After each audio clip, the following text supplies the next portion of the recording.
All right, good evening, everyone. Thank you all so much for coming tonight. The Business Council is really glad to be able to present and give the tribal members some information and be able to achieve one of our goals of trying to inform the public a little bit more. My name is Roy Brown, and chairman of the Northern Arapaho Business Council for this term. And I will be sharing with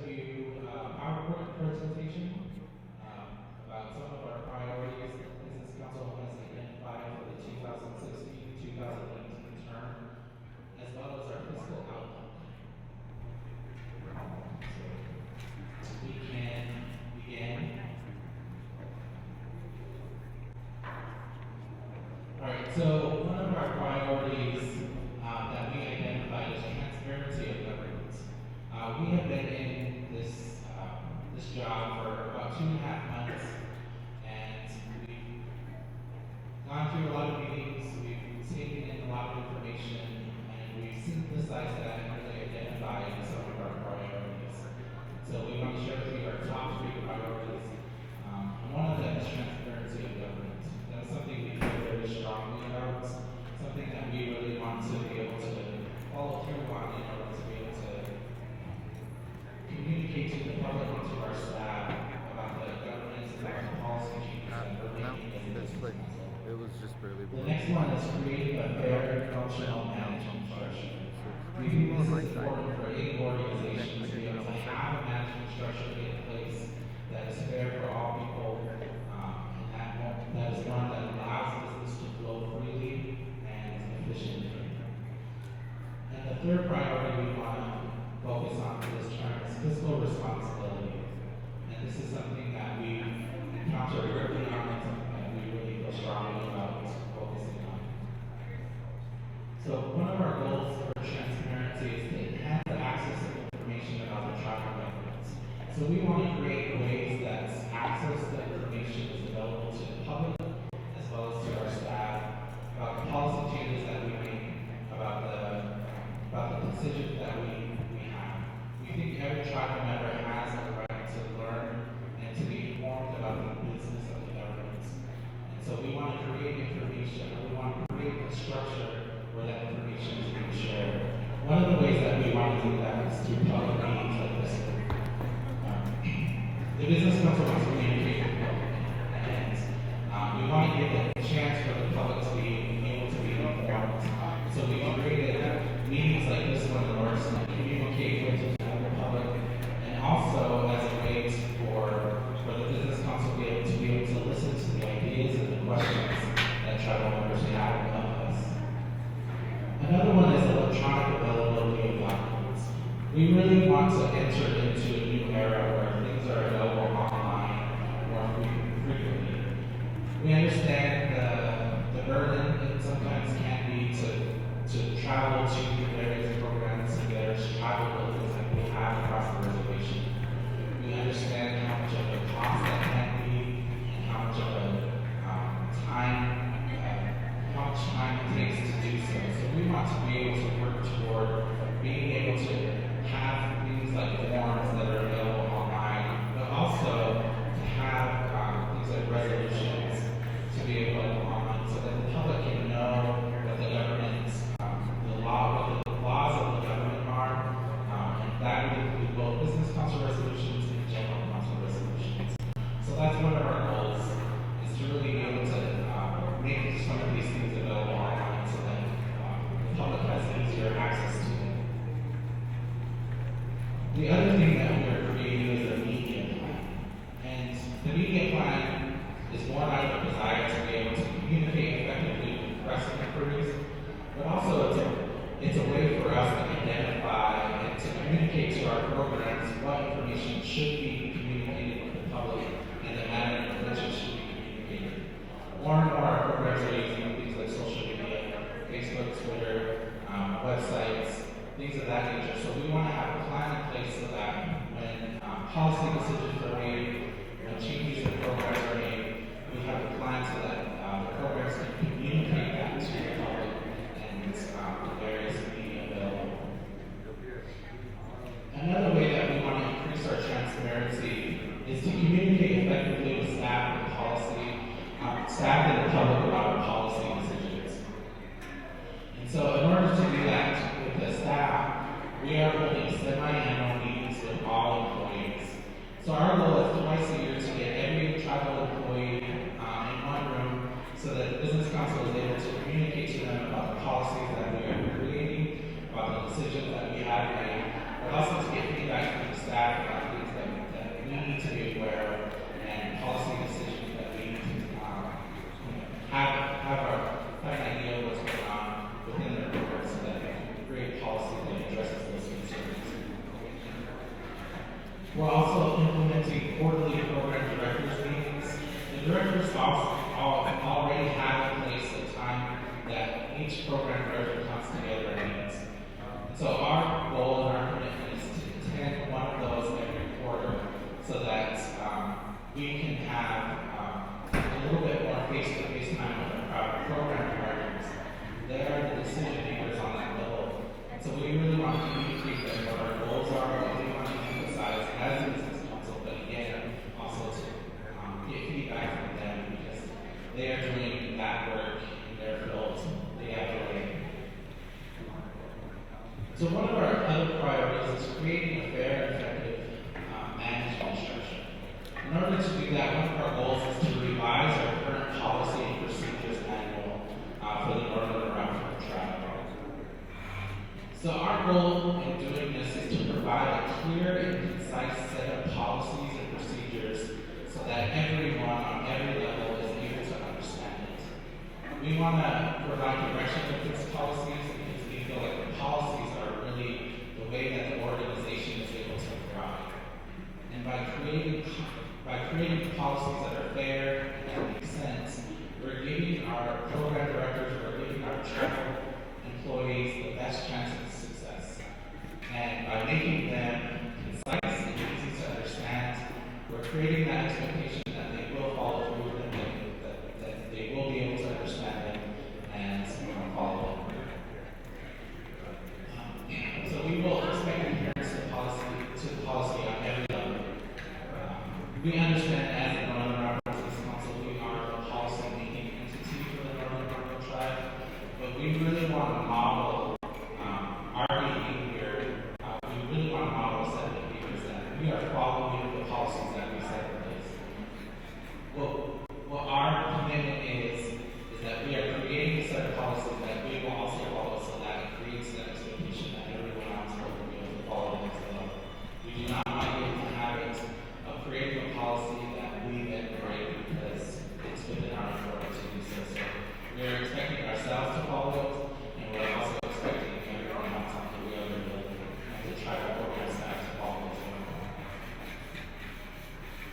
And we also are, when we're creating these policies, we'll also take into account the business council and the general council resolutions that have passed.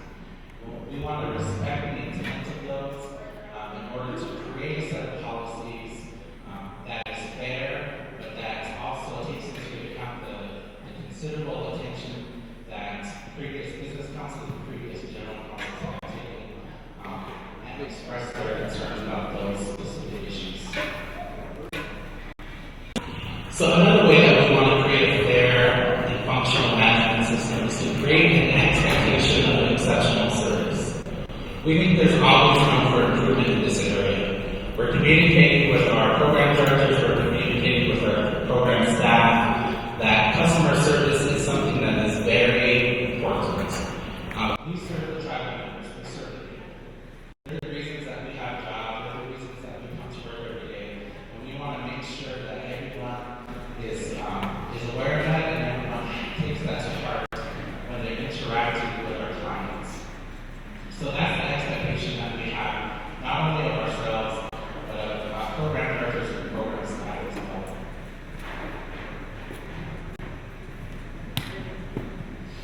So in order to create an expectation of exceptional service, we are identifying areas of strength. And we want to do this because we have a number of tribal programs throughout our organization. And when we identify areas of strength, we're able to replicate that across programs. So if one program is doing something really well, we want to be able to allow that information to travel to other programs so that they can do that really well as well. And on the other side of the spectrum, we want to identify areas of weakness within our tribal programs so that we can correct it, so that we can enhance that exceptional service to our clients.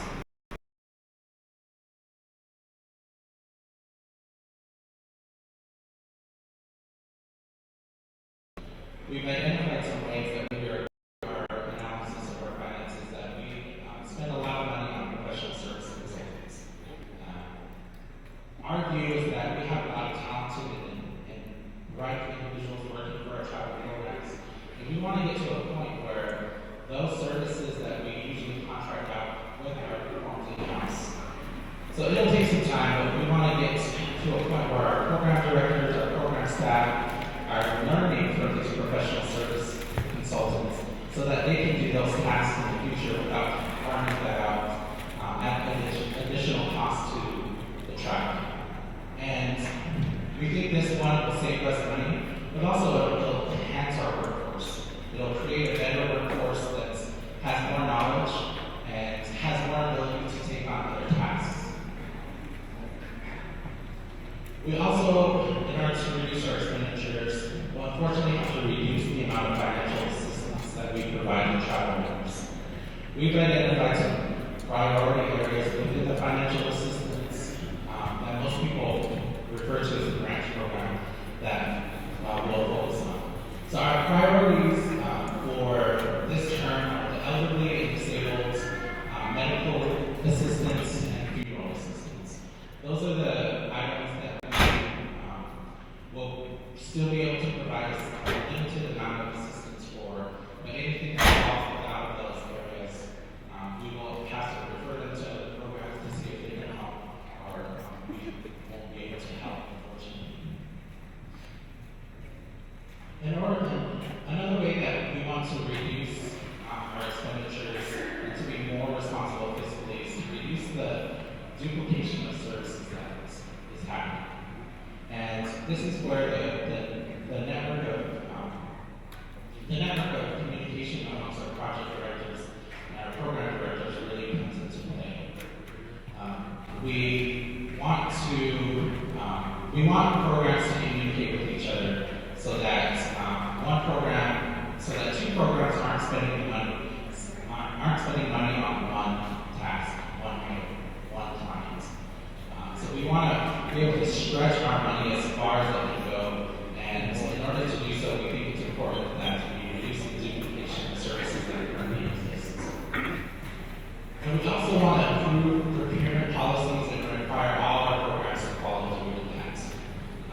This is notable in that we have a lot of resources within our tribes in terms of equipment, in terms of supplies, and we want to be able to make a lot of that available tribal-wide. So we want to be able to, if some program has had the funds to buy a certain equipment that might be useful for other programs, but they don't have the funds to buy, we want to make that available so that 3 programs are buying the same equipment. And that money then can go on to perhaps fund some other clients to provide more assistance.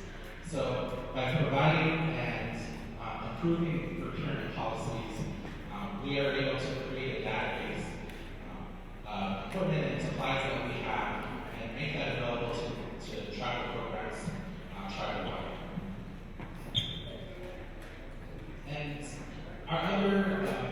the other way that we want to be fiscally responsible is really to revenues that come into the tribe. As you'll see, we rely a lot on our casino revenues and our revenues from oil and gas. But we want to create avenues where we're bringing in revenues outside of that, because those are always going to be volatile. So we want to create other opportunities where the tribe is bringing in more money so that we can provide more services to the clients on a more consistent basis.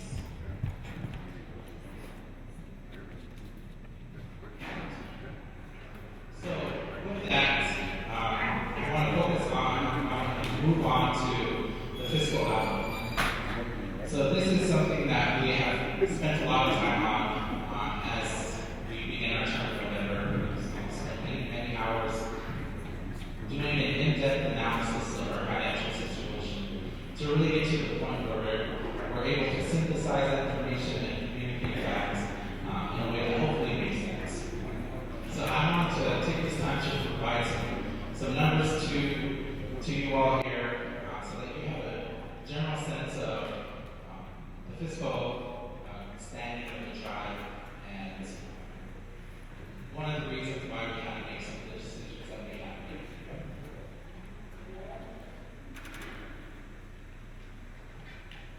So in order to do that, I'm going to provide you with some numbers from 2016. So for our total tribal expenditures, and just a point of clarification, we've sort of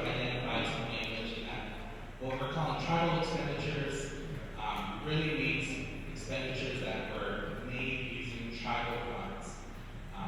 We have a number of programs that use federal funds, state funds, other funds that aren't really.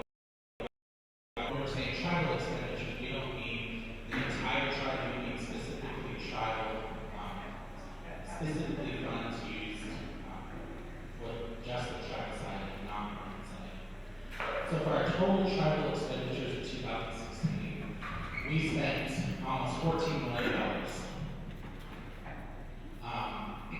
And that just includes everything, personnel, supplies, everything, every line item on the tribal side. So we have projected, based on our analysis of the seventh package, based on the information received from casino revenue, that we have projected our total tribal revenue for 2017 to be about $7 million. So our tribal revenue for 2017, our outlook is probably not that different from the outlook from 2016. But in 2016, there was some inflow revenue from unreimbursed grant expenses, as well as some settlement like the raw radio funds that came in. Those are one-time revenue sources that we are not expecting this year. So, the projected total tribal revenue is really just from our mineral royalties, as well as our casino and some of the other little revenue sources that we have. We have some I guess unreimbursed grant expenditures out there that will bring in, but it's not a significant amount. And so our projected revenue is about $7 million for 2017. And so I just wanted to throw this graph up there to kind of compare to where we are, specifically when speaking about severance that we get from our oil and gas. So in 2013, you can see we got over $5 million from severance. And the final point is our projection on the side. So 2017, from our severance, we're looking at just over $2 million. And you can see how drastically that went down over the 4 years. And our projection is, for severance anyway, is a little higher than 2016. We think we'll get a little bit more money from our oil and gas this year than we did last year. But to be quite honest, the market is so volatile at this time. We want it to be conservative, but also a little bit realistic. And so we projected just over $2 million. For our January payments, we got just a little bit more in 2017 than we did in 2016. In our February payment, we got a little bit more in 2017 than we did in 2016. But they weren't significant numbers, so we're kind of on par for so far this year in terms of severance. So we think that might increase a little bit, but we're not willing to increase it by a whole lot to project more than just over 2. And so this graph represents our total tribal expenses by category. I mentioned our total tribal expenses totaled just about $14 million last year. So this graph represents which percentage, how much of these categories represents the percentage. So you can see the big green one, 51% is payroll expenses. So of that almost 14 million, 51% of that is specifically for payroll. 16% of that was expenses, things like supplies, just general expenses. It's another category. Another 16% was professional fees. 9% of what we spent last year was assistance. 5% in utilities, and 3% was transferred out to other programs for their use. So specifically talking about the 51% of personnel, that category of personnel that we spent 51% of our total expenditures on, that just included the tribal side. So If, for example, DFS gets their money from the state or federal funds, we didn't include that amount in our calculations. But for the total current cost of pay periods for all employees, that would include both the tribal side as well as state and federal funds, that totals per every 2 weeks, the tribe pays out $616,000.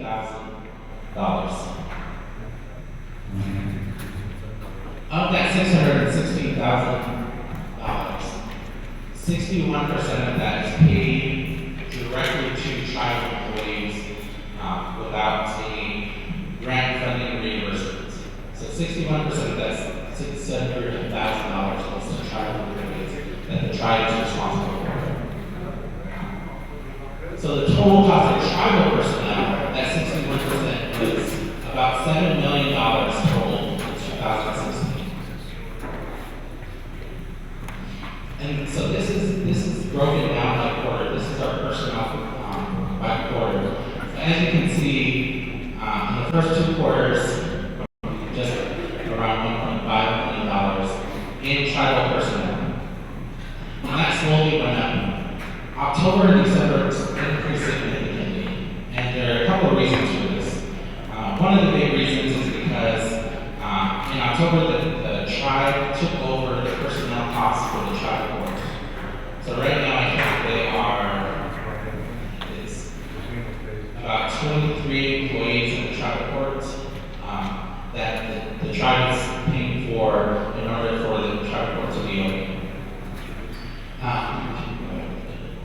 So additionally on that, that increase also represents the leave buyout that we pay for people that were no longer working for the tribe. So because it was an election cycle, elected officials got paid out their annual leave. So that increased our personal costs as well. So that's one of the reasons why you see such a significant amount in October and December. It's over $1 million more in that quarter than it was in the first quarter. So just a little note. So that's one of the, as you can see, personnel is our biggest cost, both on the tribe side, both on the grant side, and it's true for almost every organization out there. So when we're looking at cost and ways to reduce expenditures and cost cutting, unfortunately, the way that we do that is to look at the personnel. There's just no way to avoid it. But there's other ways that we can cut costs. And so one of them I want to mention is professional services. So in 2016, the tribe spent $1.8 million on professional services. Now this isn't necessarily broken down just on the tribal side. This also includes professional services for grant programs or state or federal funded grant programs as well. But so 1.8 represents the total cost of professional service fees in 2016. And this is just broken down by month. There's no, we're hoping to find a pattern in this so that we can really analyze it and try to find ways that we can cut costs. But there really was no pattern in the amount of professional services that we did. Some months are up, some months are down. But we really want to get to a point where we're reducing that amount consistently. So one of the other costs that represents a significant percentage of our total cost is assistance. So this is the grant that we provide. I think most people call it grants, but we've kind of taken to call it assistance so we're not confusing the two.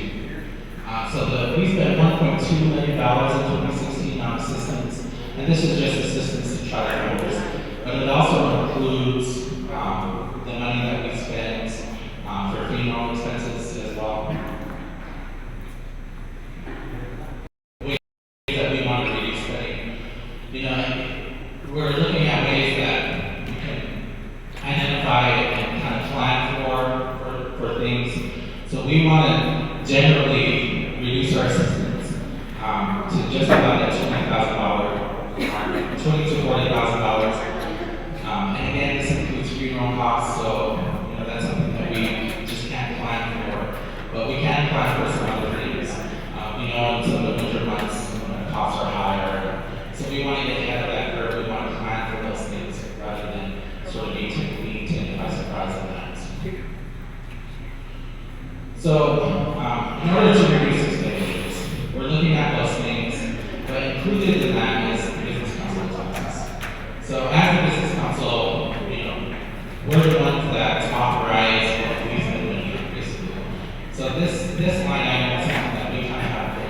control over it. So we're looking specifically at the amount of money that we're spending in a business council. So this business council expense includes just about everything. So things like insurance for our buildings, insurance for any of our equipment, so that's all coded as a business council expense most of the time. There are a lot of professional services that are provided directly to programs that are coded as a business council expense. And we've asked programs to submit budgets, and we're currently reviewing them. We're very close to approving them, so that in the future, programs actually have a line item for budgets. Line item.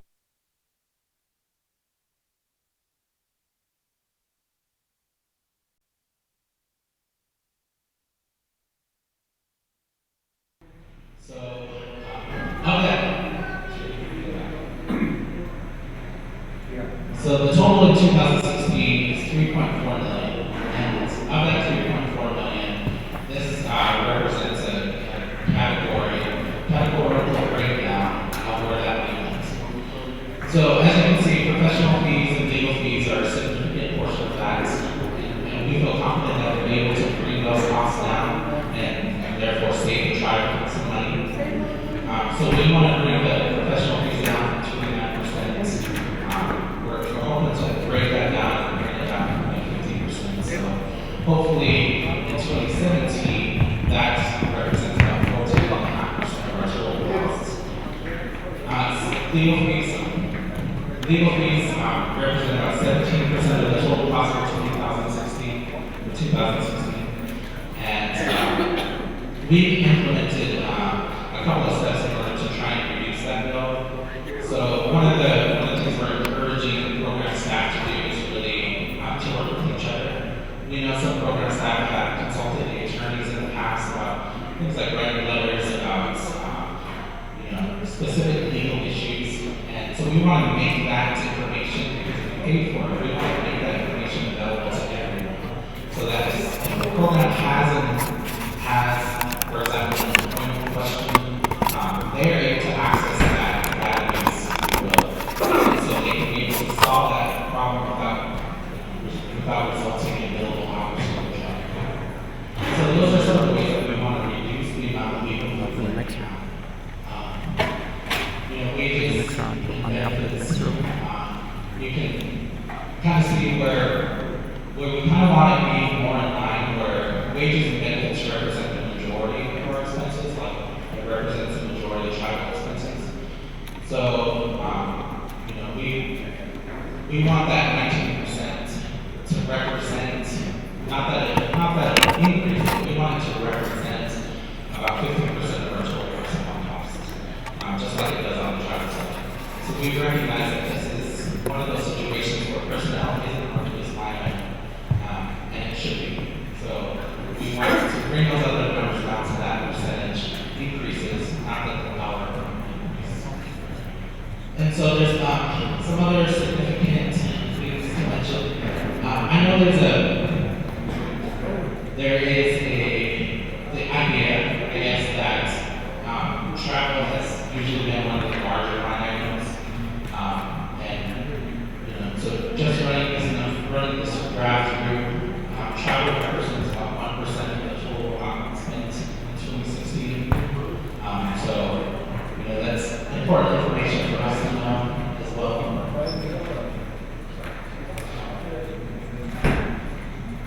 All right, so in order to really identify that, we had like an in-depth review with our finance team over a number of weeks, many days, many hours. And so we had to make some decisions to bring our costs down, because our revenue just isn't going to be with the revenue that we're projecting, we're just not going to have the capacity to make all of that. So we have to cut expenditures clean. So we're looking at professional services, assistants, personnel, and some other smaller things that will result in some savings but not a lot. But those are the big three that we're looking at in order to reduce our expenditures to a level that we can pay for it with the revenue that we're getting. So in order to, so on the flip side, cutting the expenditures, but we're also trying to bring in more revenue, right? So as a business council, our task is to build consensus on potential economic development opportunities and revenue generating opportunities. So we do that not only through our office, we on the lookout for other revenue generating opportunities like grants. So a lot of the program staff have, since we announced sort of the financial situation that we're in, a lot of them have really started to the plate and said, I'm going to go after these dollars, I'm going to submit this grant application, I'm going to bring in more money for our program so that the tribal side isn't taking so much of it. So that's the types of behavior, types of actions that we want to encourage. So we're actually looking at utilizing our current programs and departments to help us with that task. Because we think, as a tribe, that should be a task for all of us. So we're going to do our part. We're going to support the program staff to do their part as well. So looking at it, our goal is really to plan for tomorrow by putting into effect things today. So we're trying to cut expenses today. We're trying to look for those economic opportunities today because we know in 5 years from now, those things will pay off. Our financial situation will be a lot more stable if we are able to strategically and effectively make those changes. So our progress thus far since we've been in office, since the end of November, we've had a lot of face-to-face meetings with program directors and staff. That's one, just to introduce them to the new business council, but also to get an idea of what they do, the day-to-day work that they are faced with, and so that we can support them in their needs, but also so that we are aware of the services that they provide, so that when tribal members come to us, or program staff come to us, we know that there might be another place for them to receive support.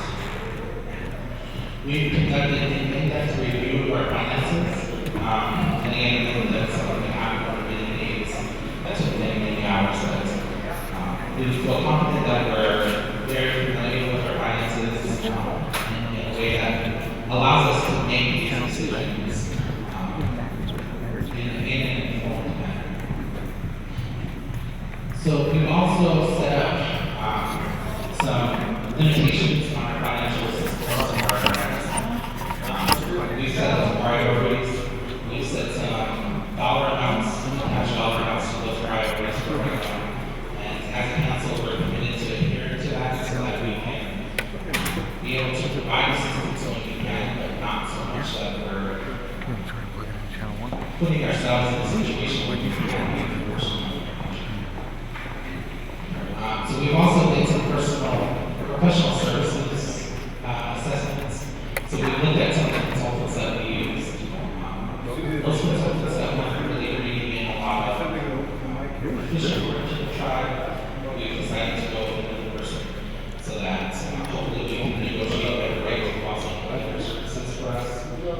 And those that we do rely on a lot, we're asking them to be cooperative with us and sort of help us and learn from them so that we can do things on our own.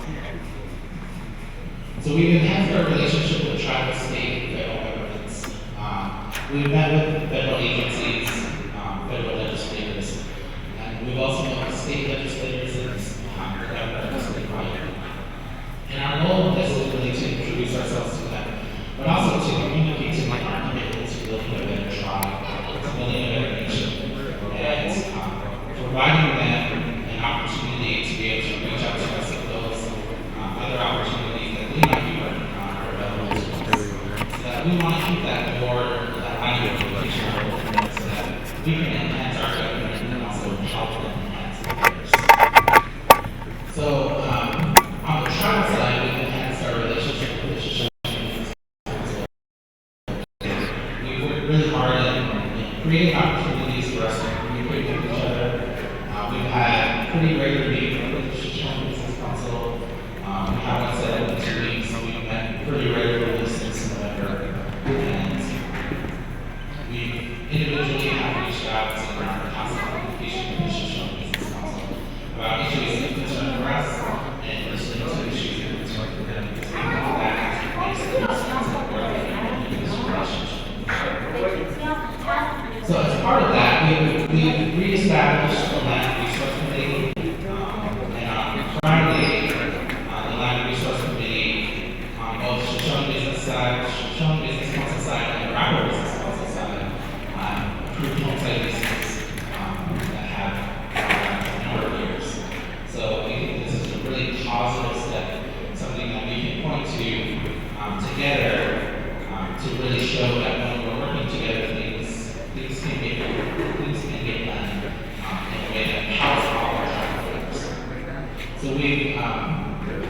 So we reestablished, we established a working group to develop a memorandum of understanding or a memorandum of agreements.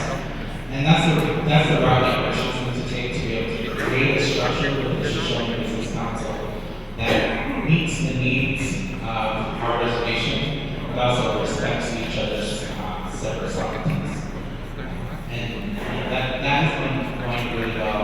Lee and I have, and with Chairman Biden and Councilmember Shakespeare on Friday, and we're progressing in a way that makes us feel really excited, and everyone very excited to begin working on this and getting to a point where we can implement this new structure so that we can be able to get our shared programs back up and running in a way that makes sense and meets our needs. We've established a working group on specifically the transportation program on both business councils. That program is something that we feel strongly about and the importance of that. So we want to really place an emphasis on that. So we've created a committee on both the work councils to work specifically on that issue so that we can get that program up and running as soon as possible.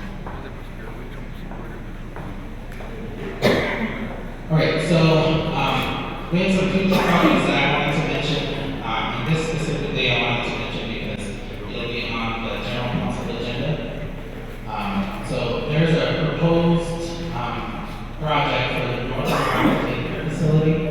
That project is kind of working with the Arapaho Business Council the previous term that's been started last summer, perhaps. Housing department that's to really identify a way that's to build from the ground up and take care of this. So housing and casino have worked on it, and they've developed a schematic and developed personnel costs. They've identified the total price tag for that project to be $3.5 million. And that includes building from the ground up, the actual building as well as the operational costs for the personnel.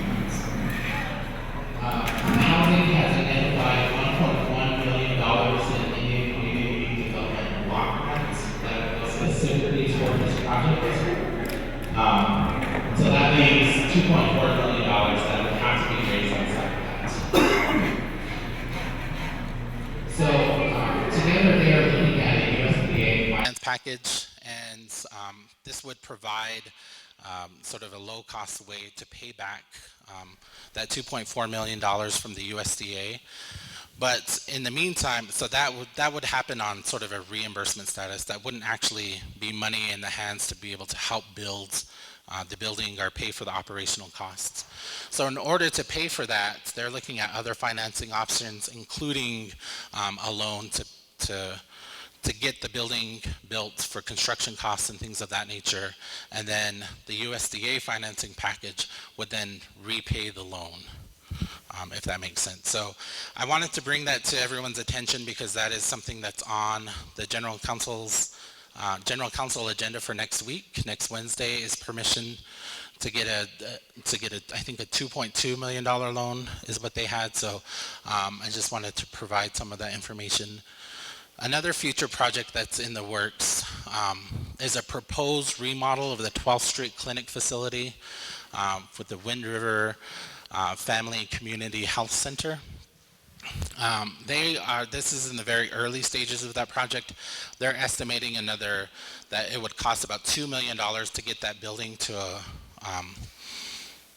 a point where it meets the needs of the tribal members and be able to house the different services that they want to house. All right, so it was a little longer than I thought. Okay. All right, so I wanted to identify, there's some people sitting on the periphery of the room. They are representatives from our tribal programs. One of the things that we wanted to do is encourage our tribal programs to be able to be here so that they can provide information to the public, especially considering that we are reducing the amount of assistance that we're providing. So many of these programs are able to provide assistance that we are no longer able to provide. So we encourage you to take a look at the programs that are available, and then those that don't provide specific monetary assistance also have some really great programs and services that they provide to tribal members. So with that being said, we'll open it up for questions or comments.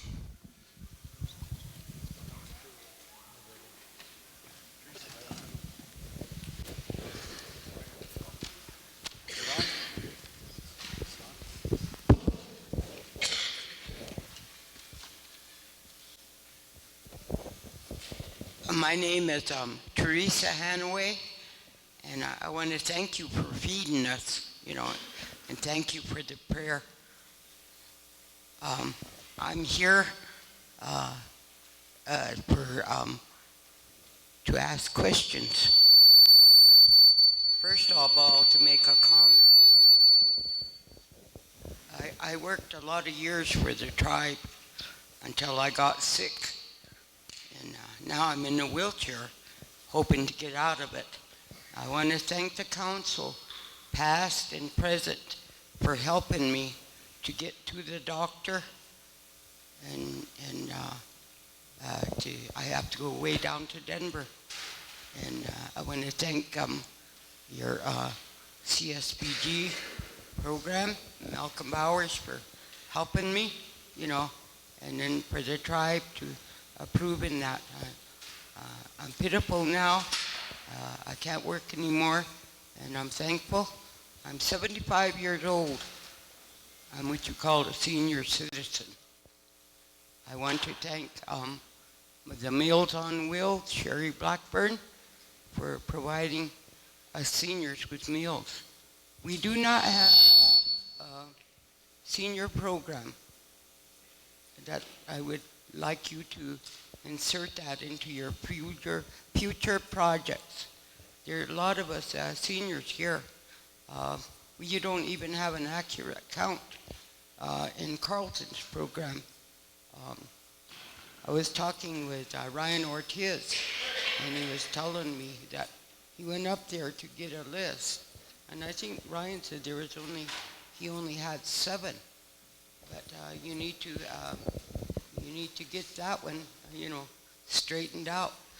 There are a lot of seniors here yet, and you need to identify them. They said Arapaho Way elders are your people. You're supposed to help them. My dad was on the council a long time ago. Health, education, welfare. And the main priority was the elderly, the disabled, those who couldn't help themselves, and then the poor people. I said that was Arapaho Way, long time ago. And it's been carried out as best. I don't like to criticize past or present, because in the past, I worked with the past. I worked over 30 years for the tribe. My biggest concern was resolutions. General Council, I would wish as a new council, you're new, I would wish, except for Al and Norman, we need to bring back General Council. I believe in my people. I believe they had a right to say things, to ask things. I believe in that in my whole heart. When I worked for my people. Through our secret pipe. We need to bring back resolutions in the past where they completely wiped out our council of elders. That wasn't right. They're the ones that really hold us. They hold the values, the mores, the traditions of the Arapaho people. That's the way it was in the past. I would like to see this council, council of elders, respect them. They're the ones that are in charge of our lodges, Sundance, Pipe, our sweat lodges, our doctor ways. That's what's going to bring us back together as Arapaho people. We all know that. We know that as Arapaho people. A lot of people making vows. We're going to have Sundance. That's our lifeblood. Me, I wouldn't be alive today. It wasn't for my Indian ways. People pray for me all the time. Almost lost it twice, but through my Indian ways, it wasn't the doctors. It was those Indian ways that brought me back here. And here I am now. So I came here in a good way, not to criticize, but to ask you to consider these things. I'm thankful for informational meetings. We used to do that up at social services on TANF and social services. George Moss, he was a good man. Now he's one of our 4 old men. He used to have informational meetings every month. Lee was part of it. We used to sit there and tell the people, just like you're doing right now, finance. He used to tell where our money was going. He used to tell our activities. And then he used to hear complaints. People get angry. They're angry when they're frustrated. And when our people are poor, they don't hardly have any money, you know. A lot of unemployed, alcohol and drugs. It's really getting bad over here. People want you to investigate your law and order.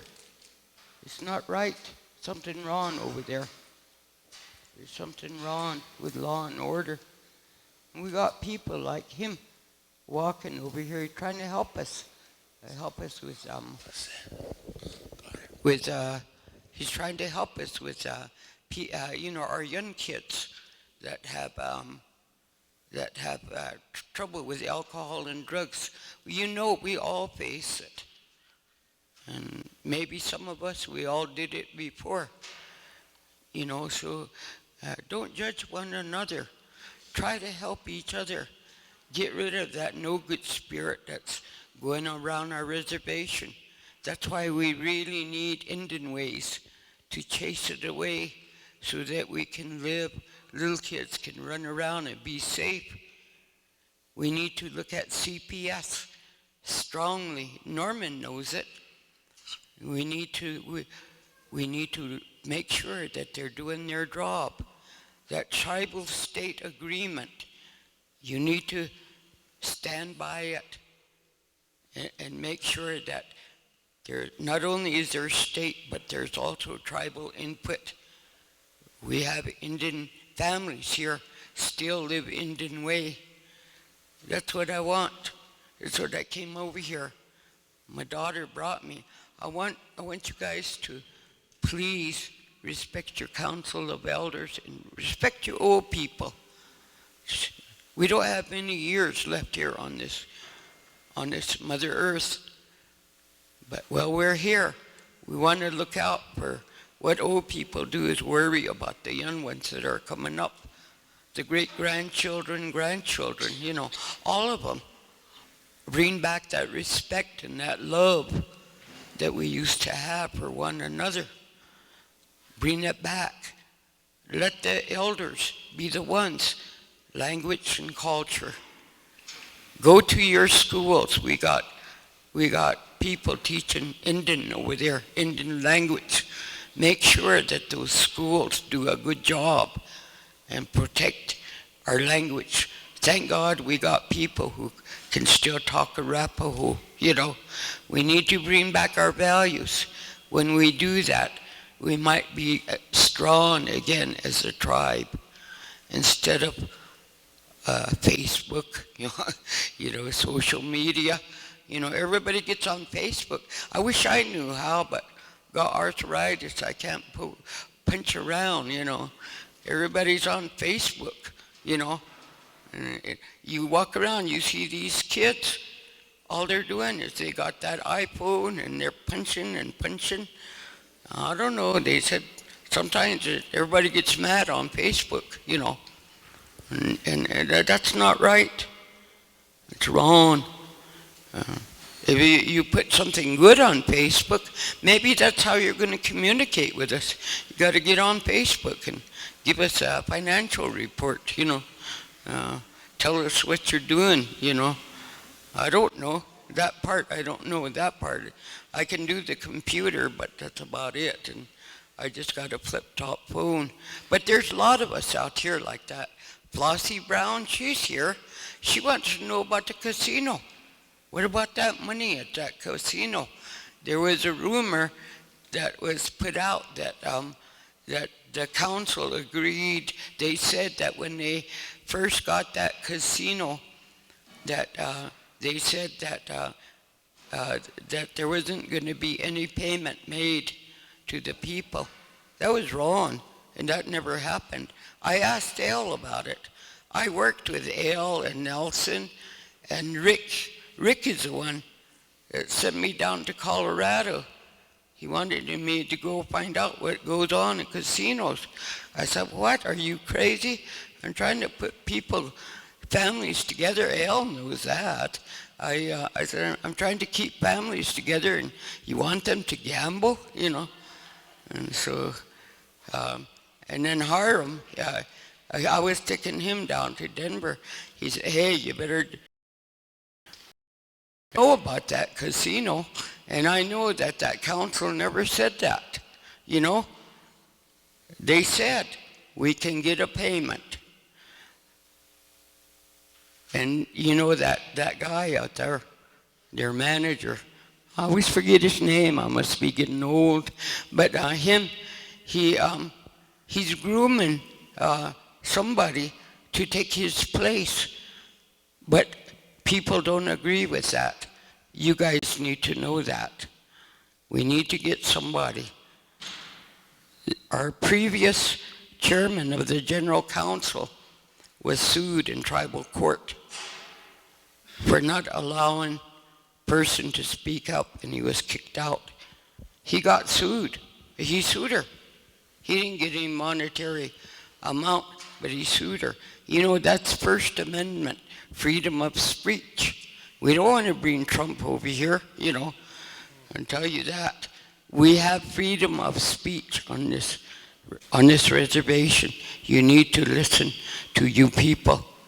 Please listen to you people.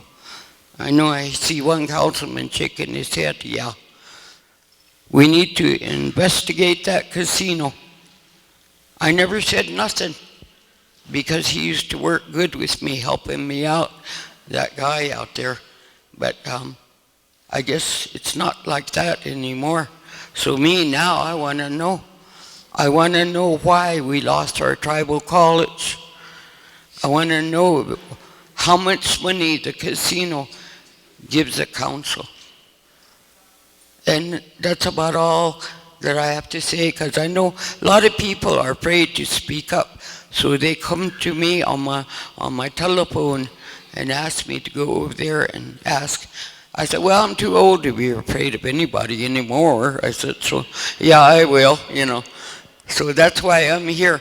Ho, I really want to thank you. And please respect our people. Ho. Oil wells too, and trash. Us guys down here, we're tired of that trash being built up in our yard. And so somebody's got to do something about trash pretty soon. And those oil wells that are not pumping, you guys need to really think about that and go out there and look and see. My son works over there at Black Mountain. It's only one oil well we got that pumps us. There's some more that they want to pump. But then again, I guess, I don't know about this big fight with the Shoshones, but, I hope you all get along. Ho. Oh. So, to specifically address a couple of those concerns, one, Ryan Ortiz is here, who is he would be the most appropriate person to give specific details about our solid waste program as well as our natural resource and environmental program. So I'm not going to give any details specifically about that, other than that that program, we're looking to get that program up and running. And if so, while he kind of prepares that, I want to mention about the tribal college and casino that you talked about. So right now, the tribal college is trying to secure additional funding. That funding, the business council has provided the tribal college significant funding throughout the years. The tribal college has not been to a level where they were able to get individual accreditation, and so the business council last year decided to stop providing the tribal college funding. They gave them 6 months notice to be able to, that they were going to stop those payments. Right now, President Spoonhunter is looking at grant opportunities to be able to bring money into the tribal college in order to be able to continue that operation. As far as the casino, the revenue that they have is pretty strongly correlated with the oil and gas revenue. And so once that market went down, so did the revenue for the casino. So at the moment, the budget that Jim has, that the previous council has approved in October, I believe, is when the casino budget is approved each year. That contribution from the casino every month is about $250,000. So that's total $3 million a year, which isn't a whole lot. It was higher in previous years, but with the oil and gas. But as you might remember from the graph, that represents a higher amount than we're expecting to get from our oil and gas. So right now, the casino is hopefully our largest contributor to revenue. However, the casino, just like the oil and gas, has been, their revenue has been down this year so far. So they have not been able to provide us with their anticipated contribution. So that is something that we are taking into further consideration, which might force us to create more cuts. And Ryan, want to say anything? Ryan, did you want to mention anything about solid waste or?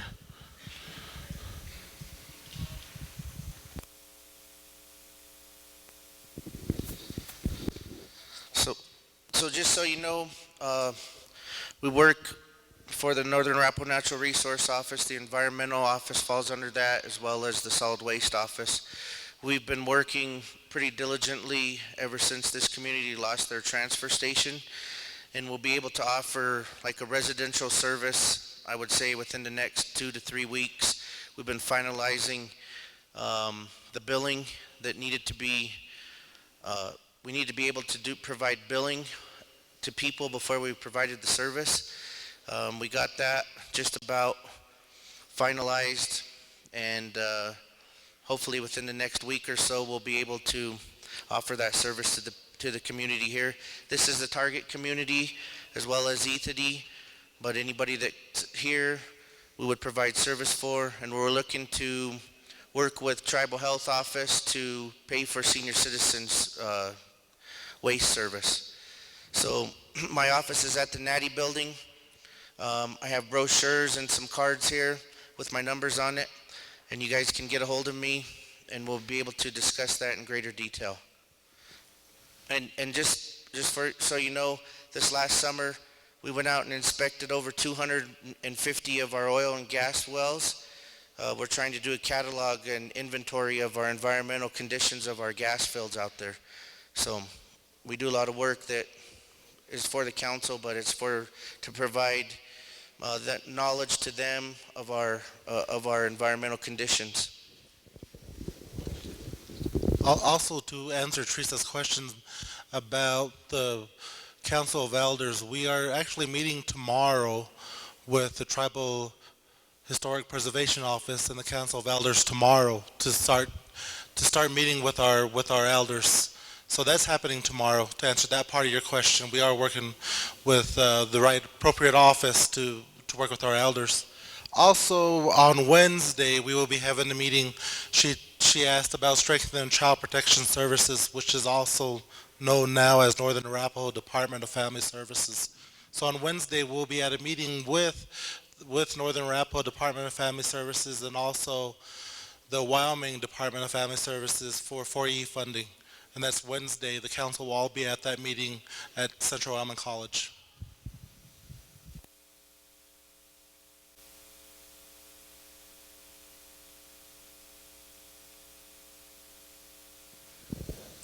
Ina aho ni tasana ko wati Janet doing and at nanes on.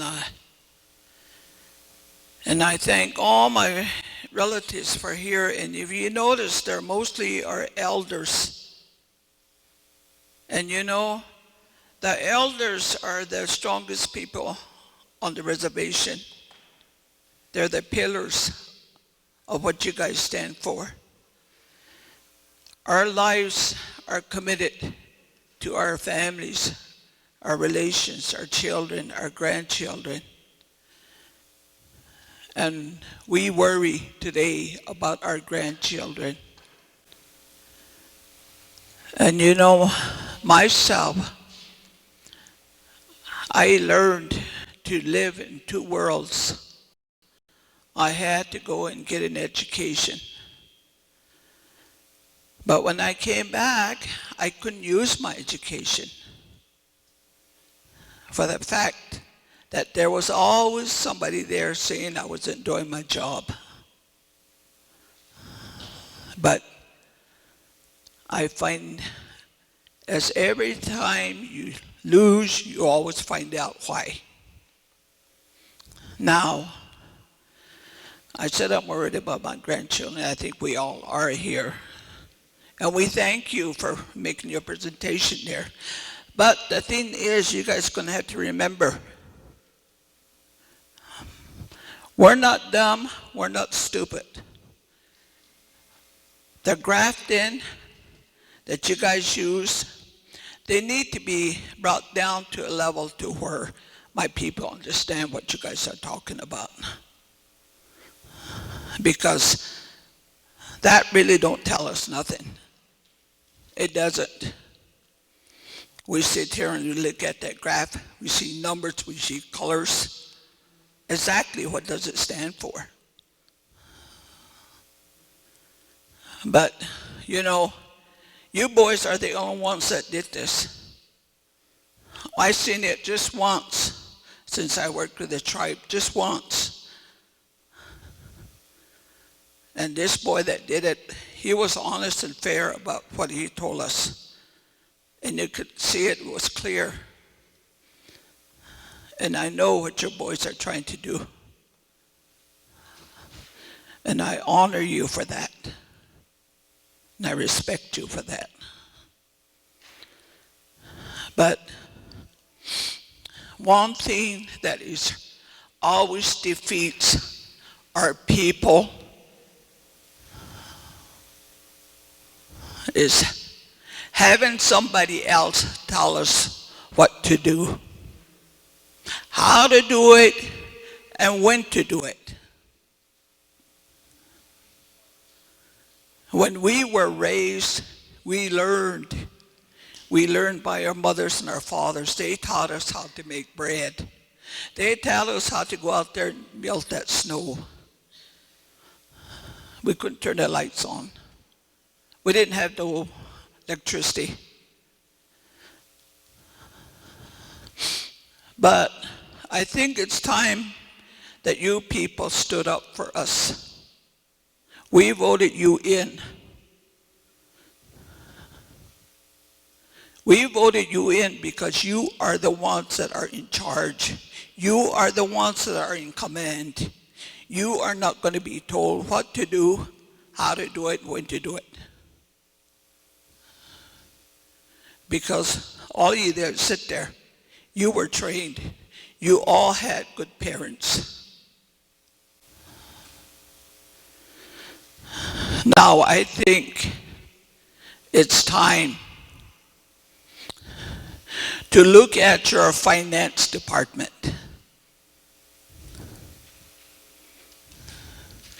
We need maybe a native that knows how to read, write, subtract, and add. We need to bring in that person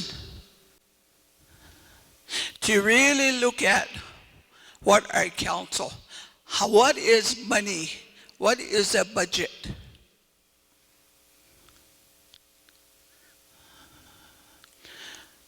I think there's a native out there that's been trained that way.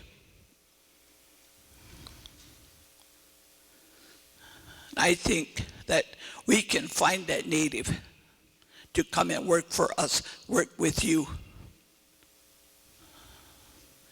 that will defend us, respect us, prepare us. Because many of us, we're not going to live here very long. We're ready to go. But in your hands, we're going to leave you our kids, our grandchildren. You're going to be responsible for that. So there's going to be a lot of pulling, fighting, tug. But all of you sitting up there, you don't need a little white whisper here telling you how to do it, when to do it. Because I seen in 2012 to 2016, educate people at casino. Our councilman, she educated our councilman. She run them down to the casino, tell them how they're going to do this. But you know what? My people are hurting. They're suffering. They're starving. They're sick. And it's hard for us to go to Salt Lake, Denver. It's hard for us because we can't make that trip. Most of us are old people. We don't want to get life flighted out of here. We got homes. That's where we want to live. That's where we want to go home from.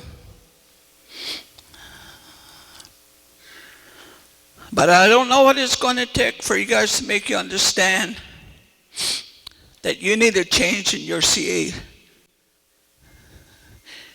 The one that says is the Chief Financial Officer. Because what she has done to your people, she destroyed us. She eliminated us. Only her. She bought a building in Riverton next to her boyfriend, Lee's Lehman Studio. Now, whose building was that? Was that his? They bought that building. They wanted me to move the most valuable documents down there. I worked for finance. I took care of the files, the records. I would not let her come in and destroy our records. Her and two other people used to come in, take our records, put them in a box, put them on her car, bring them to Riverton. What she did with them, I don't know. But that's what is happening. That happened. Our documents do not belong in Riverton. Another thing is, you guys better look for the old credit documents. because I kept track of them. They were in that credit building. She told Bill, Bobby, see here, go and clean them. Harold called me and said, don't let those women clean those records. But they didn't recognize me. So they packed those records. They brought them to Riverton. So anybody that has a loan, your documents are lost, are destroyed, are shut.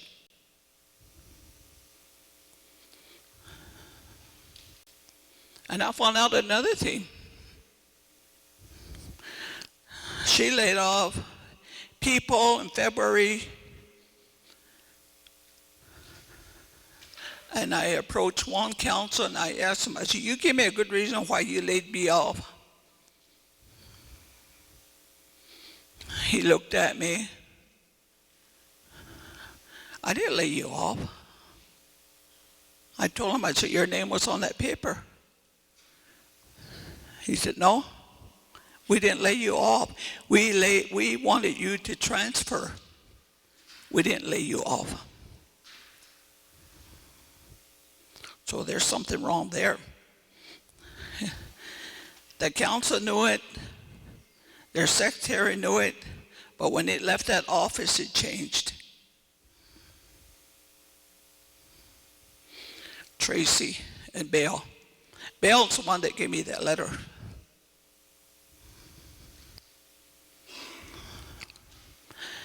And by the way, 2010 was a renewal of the council. Human resource was never advertised, so it should be still open. But these are facts. They're facts. And I lived in two worlds. I can see the difference. Now, with this information, if I were you guys, I'd watch those records. I'd watch them. I wouldn't let Tracy Becker in those records of what she's done to my people. She has exceeded spending. I'm going to tell you how smart this woman is. When they transferred her to ET, there was no director for Northern Arapaho Utilities. So what does she do? She puts a person with a GED as a director to Northern Arapaho Utilities. There's something wrong there. Because I think utilities is a large firm. The ones in town I see, they're run by business. I don't mean to be disrespectful, but the council has a policy that we will not respond to any personnel questions or any personnel issues. It's against our policy, and it's against the law for some of our employees. So if we can keep our questions and our comments outside of that, specifically about information, about programs, but not about personnel, we definitely appreciate that. Well, that's my comment, is you guys need to find out about finance. If you're going to sit there, defend her, you can. That's up to you. But, like I said, my people are hungry. They're starving. And down here, a lot of people don't have furnace. They don't have furnace. So, with that thought, you think about that. And remember who you are and where you're at. and you decide on who your people are. But with that information, you don't want to take it, fine. I can put it in the paper. Because that's what she did to me. And I'm not going to say that, personal issues. Where do you go for personal issues? Exactly. You need to set up your tribal government the way it should be honored. So I'll leave you with that thought. But I stand by what I say.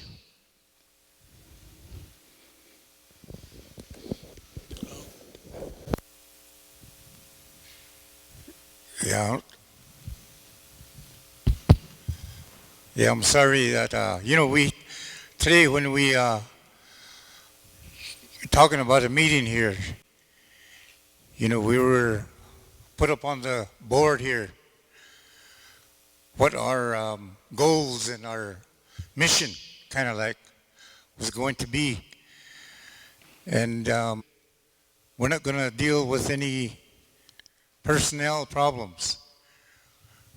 Our meeting is to tell you what we're going to do in these next 2 years.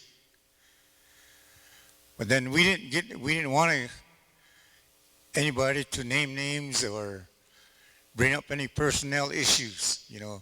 There's procedures for that. But I'm sorry, Ruth, I'm not saying anything bad, but it's just today that we said we will not get into any personnel issues. We're going to stick with our what we're going to do in the next 2 years. But there is a time to get on the agenda for the General Council. Well, right now we're just focusing, we're letting you know what we're going to do in the next 2 years. But yeah, we just didn't want to, we want to stay focused on that. That's all I want to say. But we didn't want to get into any personnel issues. Just, you can ask us what we're going to do in the next 2 years. But I don't know, we can open it up to personnel issues. It's just going to take away from what we want it to do.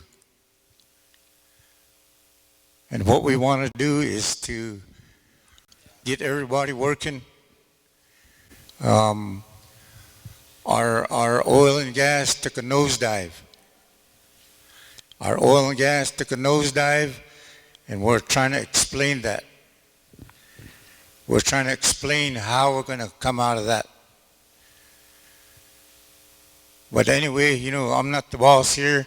If you guys want to talk about personnel, it's just going to take up our time on what we want it to do. Ruth,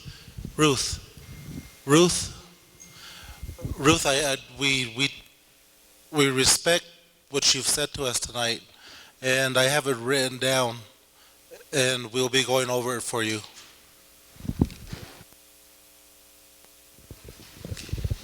Thus, Netaina, Nanana Nahata Nibe. I like Ruth say, I appreciate you guys coming here, and it's been a long time in coming. And I haven't lived here that long, but there hasn't been that many meetings either as long as I've lived here. My question is, you guys mentioned transportation. Well, I thought that was in place, even though Mr. Smith passed away. I thought there was someone to step up, take his place. Is that the same transportation we're talking about? Yes, that's the same transportation program. Right now, the councils in December agreed to sign off on a road maintenance contract which allowed money to be drawn down to pay for things like snow plowing and maintaining the roads. The larger transportation program is still not in operation, but that's the program that we are working diligently on trying to get back up and running. So identifying the next.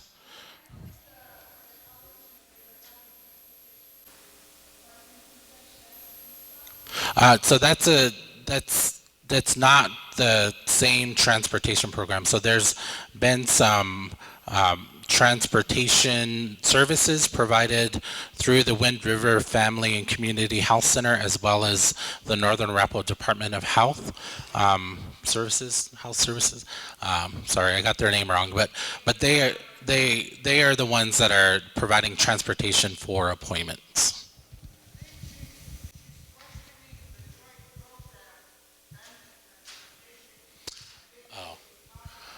Oh yeah. So that one is, we have one driver for that one right now, and so that's as active as that joint transit transportation program is. Okay, my turn. Good evening, Northern Arapaho Business Council. Appreciate all you guys being here tonight. I just have a few questions and a couple of comments. First of all is, I certainly appreciate you guys sharing your future plans and the initiatives and the direction you're trying to go with the tribe nowadays. You know, and then unfortunately, speaking from experience, we're years behind. But it's good to see you guys pick up that challenge and try to bring us into the future and into the present. My question is, now some of these things have been attempted before in the past, and I know that our council, when we were on there, was what we wanted to do is exactly what you're trying to do. With all the outlook that you guys have, with all the intentions that you want to try to do to bring the tribe back into, you know, livable standards, let's leave it at that. What are your assurances that if you don't get elected, that it goes on? That what you put in place will be carried on by the next council? What are your assurances that what you're trying to do with the finance department gets carried on to the next business council? You have a sitting councilman in Norman Willow who's been in how many terms? Where are you when you talk about the terms and the years that you've put in? Where do you see our progress going? Why hasn't it improved? You have new council. Now, how do you address all the issues that they bring in with your new experience? How are you going to correlate to put the future in place, have a working progress, or work in progress, so to speak? The other thing is, as far as decentralizing our finance department, are you guys still trending in that direction? And if you are, do we get to see these plans maybe at future general council meetings or future public meetings? So, so there's two things. One is, what type of assurances do we have that your plan, which is great, I mean, it's essentially a SWOT analysis is what you're doing. You're looking for the strengths, the weaknesses, the improvements, the participation of the community, the participation of these programs, and having them directors come here and be able to address these issues of these people. We have serious issues. The problem is they've been long-standing, and when you get in a new council, Norman probably has the most experience in this. When you get new people in and you try to go in a new direction, it's hard to keep track of what the past council has done. Do you go on their successes, or do you continue the failures that are coming through? Those are real major issues that not only you guys face, we live it. We live it out here. I've been unemployed for 5 years now, 6 years. And it's not like this out there. I could have several jobs. But here, it shouldn't be about individuality, and it shouldn't be about who gets what and where gets what. The whole tribe should be able to benefit. That casino pulls down 60 plus million a year. How is it that we only get 7 of it? Where are those records? Our name is smeared in Washington, D.C. Norman knows this. Northern Arapaho tribe, you guys should know this. As you go over there, you will encounter other tribes. You will encounter diplomats that look at the Northern Arapaho tribe and say, oh, arm's length, arm's length. Now, when you try to rebuild that, which I see you guys are trying to do, how do we keep that rolling in the future? So the other thing is, I would like to have somebody think about a forensic audit, both managerial and financial, done on our gaming, and then also the issue of the 2-cent elders money. Where is that? You got these elders, every one of them need help. They need help. That's why you deplete your grants program. Your biggest expenditure is our elders need help. And yet the biggest cash cow has a directive and nothing gets done. So when you talk long-term issues, the assurance as to how are you guys going to communicate to the next ones for the future. So thank you. Aho.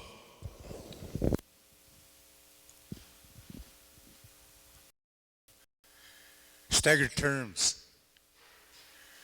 Because 2 years, then a new council get elected.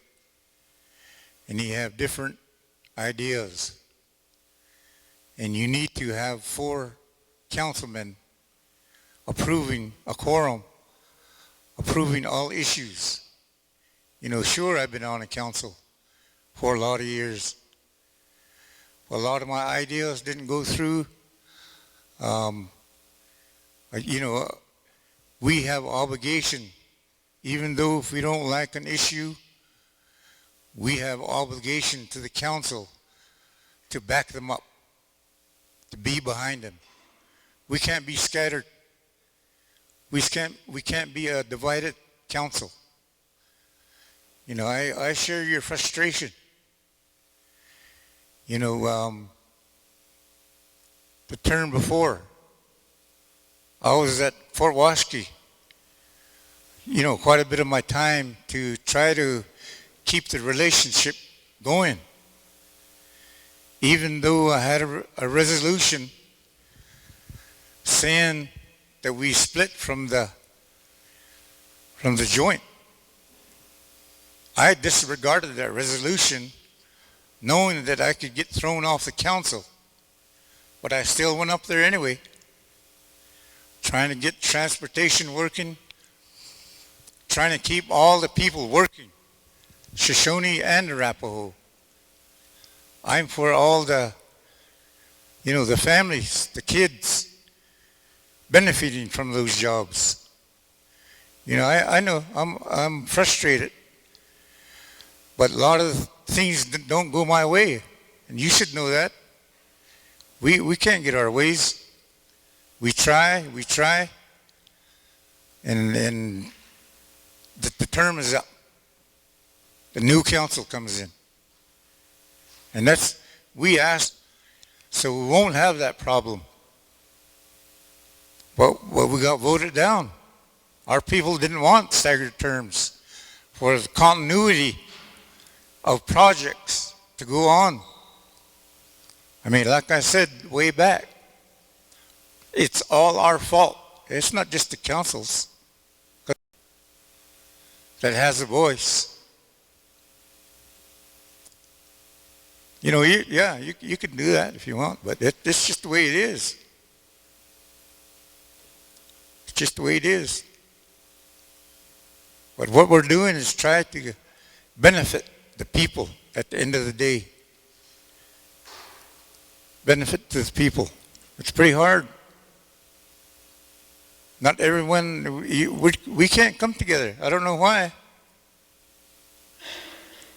That's one of my frustrations. The tribe just, lately we haven't been able to come together.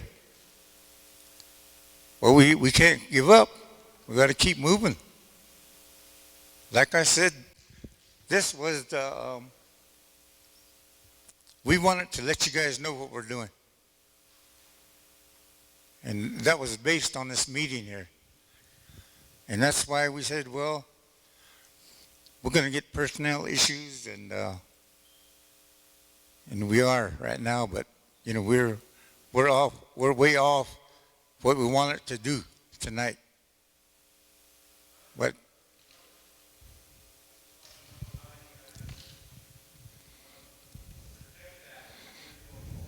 Okay. well, you know, like staggered terms, vote that staggered term in so we can have continuity. And like I said, the oil and gas dropped. How can we keep up with 10,000 plus Arapahos with the oil and gas way down? It's difficult. So,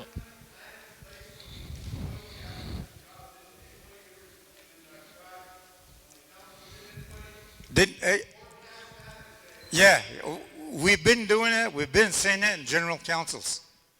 We've been telling people. We've been telling people at general councils it's going to happen. so, so part of that is that I mean, it's our job to be able to take that warning seriously. And I think with this business council, we are working very fervently to identify areas where we would be okay when that happens. You know, we understand this energy is a cyclical thing. We'll see some additional revenues in the future, but we don't want to depend on that always being at that level. And so in order to do that, one of the questions you asked is what assurances do we have? You know, I'm very proud of the work that we've done so far in that we're thinking strategically. We're focusing on our policies and procedures so that we have documents in place that provide some guidance for our employees, but also for future business councils, so that there's something in place that they can follow. There wasn't a lot of transition time in you know, in ours and in any like change of the business council. So to combat that, what we've been doing is one, thinking strategically about it, but really memorializing things. That's why it's so important that we have these documents available to the public, to future, that's easily accessible, that they can access, so that you know, when they're in office, they understand the work that we've done. They understand the work that past business councils have done. Because take, for example, the 2 cents tax, basically. There's not a lot of documentation on that, you know, and there's not a lot of guidance to follow on that. So things like that are really hard to implement after they've sort of been approved. And so we want to change those things. We want to rely more on documentation. We want to rely more on memorializing these decisions that we make and make them on a policy level, so they're not just individual decisions that we have to string along for the future. As far as the decentralization of our finance office, that is not something this business council had considered necessarily. We were always supportive of having our centralized finance office so that we can make sure that we are able to, you know, meet the needs of, you know, what's required of us financially, so that we can produce some good results in our audits, and also meet the needs of our programs. There's some hiccups there. We're working on some issues that, you know, that have been brought to our attention, but in no way were we considering totally decentralizing our finance office. And if that were the case, we would bring something of that magnitude to the public.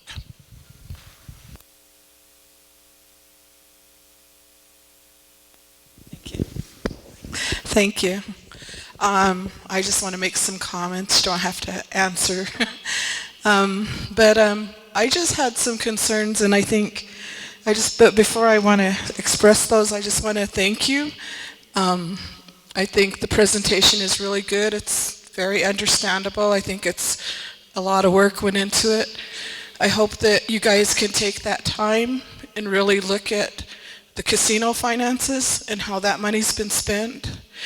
And the reallocation plan goes in, but it's not supposed to be approved until December, not October.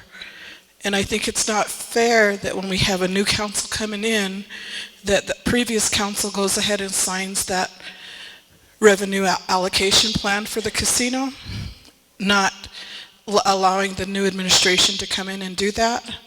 And I know that there's nothing concrete that says that it can't be revisited by the new council that comes in, and I think that the economy, the state that we're in, that you guys really need to really look at the finances, how well you've done over the previous ones just in this short time.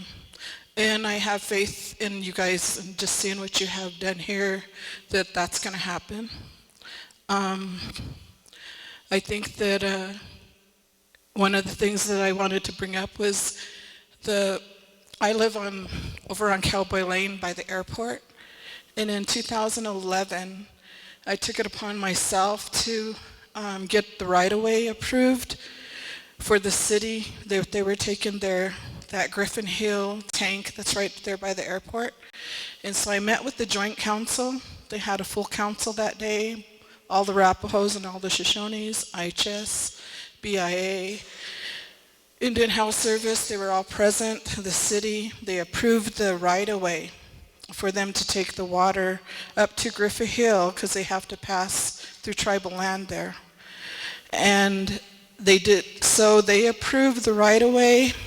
They said it would be around $280,000 to put the water into the homes there at the city's cost for that right-of-way. That was the approval. And you can check with Alicia Black at BIA. She has all that documentation. And then the tribes started not getting along, and that never went forward. I know Pat Goggles tried to take it through a different avenue, but that right-of-way was already approved. And now, you know, we see in that area all the white people getting water and further development in our water in that area there. We can't even drink water. We have to haul water in. And so that was the agreement that the city made. And I feel that they're really encroaching. If you look, I did the right-of-way for that housing development years ago. The tribes own a majority of that right-of-way that comes off of by the cemetery. It's called Cooper Lane. And now they're tearing it up and putting a new canal in there. And have they gone through the process to get approval from the tribes to re-divert that canal? You know, and so when we don't pay attention to things like that, then when we finally complain about it in the canyon, we don't pay attention to it. And so then we don't own it. So I think that that really needs some attention. The other thing is the land buyback. I hope that our tribes can agree that that needs to be made. I know the previous councils decided not to do the land buyback because they wanted the land purchased in their own names, but this is money that was won in the court case that is going to purchase the land back and put in the joint name. And it's individuals that are selling their land, and I don't think it's a tribe's decision to make that decision for the tribal members or the community, whether they want to sell their land or not. So I hope that you guys can really revisit that. I think that Northern Arapaho Tribal Industries really needs to be looked into, because I think, a lot of avenue for economic development that hasn't happened. They had it. And so I think that economic development, it would be good if they really worked with them because they have anything there. And so I think that it needs to be established to where other businesses can be developed underneath that. And not whether the tribe develops theirs, because Aunt Natty belongs to the tribe, and they're supposed to get revenue from those developments, and so that needs to be looked into. But I think you guys are off to a good start, and I think a lot of us have a lot of faith in you. I know I rounded up all my relatives to go vote, and I'm glad to see you guys all in. Oh. I saw that. Okay, she wasn't over there. She must have left. And Joey over here had a comment too. And hello. If you guys didn't know, we were the Riverton water line issue that pertains to Cowboy Lane and that whole area there. Myself, Clarenda, and Norman are all on the Land Resource Committee with the Shoshone Tribe. I believe they have Nick Harris, Leslie Shakespeare, and Clint, the chairman, are also. 3 weeks we've been going up to the BIA to start working on a lot of these issues that pertain to right-of-ways and rangelands and all the stuff that's been backed up, home sites, all these issues that have been just sitting stacked up at the BIA. And we started the process of going through these and addressing and getting some of these things passed so that the tribal members can move on with their projects, especially like the home sites, and of course agriculture for all the range people. But this issue right here, this particular issue, will be discussed this Friday with the city of Riverton. So we invited them to the BIA up at Fort Washakie to really get all the information that's needed for that project. And so come next week, we should have some information for you pertaining to exactly what that all is concerning that water line and then those taps that were promised to all the residents that live along that line. So we'll get clarification and get you guys some answers for that area. The second part of that issue was land buyback, and we have been engaging in a lot of discussions with the Eastern Shoshone Tribe and the land buyback coordinator, Mr. Snells. I can't remember his first name, but Julius Snells. So he's been working closely with us to get this land buyback started on the reservation here. It's been a challenge for them to do so here on the Wind River because we are probably one of the most unique reservations in the United States, being that we are the only reservation that has two separate federally recognized tribes that have 50-50 undivided interest on the land. So it's a very unique situation for even them, the land buyback people. So they have been engaging with the tribes ever since this program started to try and find a way to get both tribes to agree with a plan that takes care of both needs of the Shoshone and the Arapaho. So we are right on the edge of that. We are working on implementing the program that will bring a few jobs to some of our people here to actually go out and do the actual work with the tribal members as far as offering up the land sales to each individual. And within that, none of that has to do with the Arapaho tribe and the business council. That all pertains to you guys and your own. They'll set up meetings here, like here at Great Plains, Blue Sky, Fort Washakie, and they'll set up different times for you guys all to come and get information as far as what kind of prices they'll be presenting to you guys and all the information that pertains to it. So that'll be coming shortly, probably within the next month. You guys should start seeing some information coming out on that. Right. And that's all I got for those two there. All right, before we take another question, there was a question online specifically about the daycare that we provided information for. The question is, with oil and gas dropping and funds low and enrollment up, is there a need for a $3.5 million daycare? The concern is loans after loans and the length of payoff. Low incoming funds makes loan payoff longer. A financial package is approved, any loan that we would take out as the tribe would be paid with the combination of the USDA financial package and the revenue that's generated from the daycare. The revenue from the daycare is we're primarily counting on federal funds to subsidize the child care. So we're hoping that there are a lot of parents that qualify for subsidies for child care under federal programs. So we're hoping that those people, those parents who a large amount of them are employed at the casino or employed in that to get quality child care and to get it paid for through federal funds. So that was where the revenue from the daycare would come in. The way that they're laying it out is that if they reach about 80% capacity of the daycare, the tribe wouldn't actually have to pay off any loans from our accounts. So it would be paid off through the revenue generated from the daycare. Can I make one comment, Mr. Chairman?